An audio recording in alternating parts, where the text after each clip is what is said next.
Capsule 3. La crise de 1929.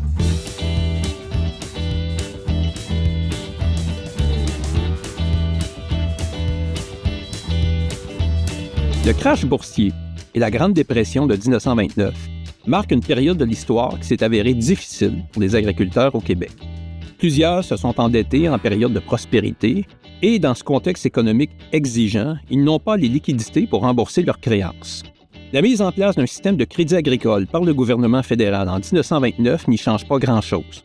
De nombreux fermiers vont déclarer faillite. Pour ceux qui réussissent à passer au travers, le crédit permet de les aider à agrandir leur exploitation, encourager de nouvelles productions et à mécaniser l'équipement. C'est aussi la période où l'on prend le virage de l'électrification des fermes, une démarche plus longue qu'en milieu urbain. Fait peu connu, avant la nationalisation de l'électricité en 1963, près d'une cinquantaine de coopératives de distribution du courant seront constituées, essentiellement en milieu rural. C'est un chapitre différent qui s'écrit pour Soliot, inauguré avec le départ du ministre Caron en 1929. Avec un nouveau titulaire du ministère, davantage enclin à voir Soliot, groupe coopératif, voler de ses propres ailes, l'organisation marque une rupture de sa dépendance à l'égard du ministère. Cela ne la prive pas pour autant de son soutien, dont des subventions pour les activités de propagande et un généreux prêt de 750 000 $ à un taux d'intérêt préférentiel pour une période indéterminée. Homme d'affaires ayant entre autres connu un remarquable succès dans le domaine des pâtes alimentaires, Joseph Alix Desmarais va notamment acheter une compagnie qui connaîtra une telle réussite qu'elle sera vendue à Catelli. Il est choisi comme gérant général et il tient les rênes de Soliot de 1929 à 1943. En quelques années, les effectifs vont passer de 116 employés à 217, dont une quarantaine qui travaillent au moulin de Saint-Henri à Montréal. Les conditions de travail s'améliorent. La semaine de travail passe à 52h30 pour les employés d'entrepôt, à 43h30 pour le personnel masculin de bureau et 38 heures pour les femmes. Si Soliot prend un pas de recul dans le domaine du fromage, le secteur des grains et moulés connaît une forte croissance.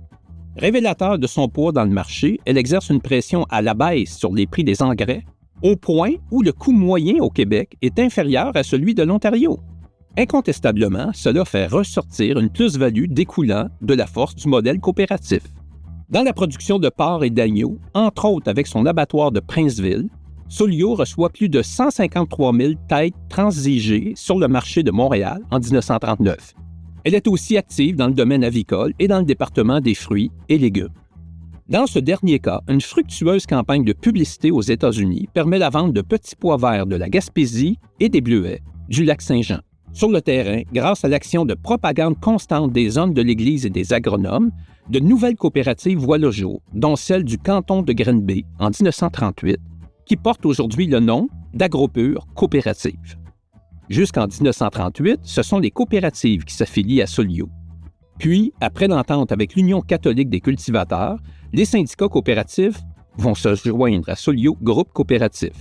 À l'image du lien entre le fermier et sa coopérative locale, un contrat d'affiliation régit la relation entre la coopérative et Soliot, portant à la fois sur l'approvisionnement en fourniture et l'écoulement des produits laitiers et des animaux.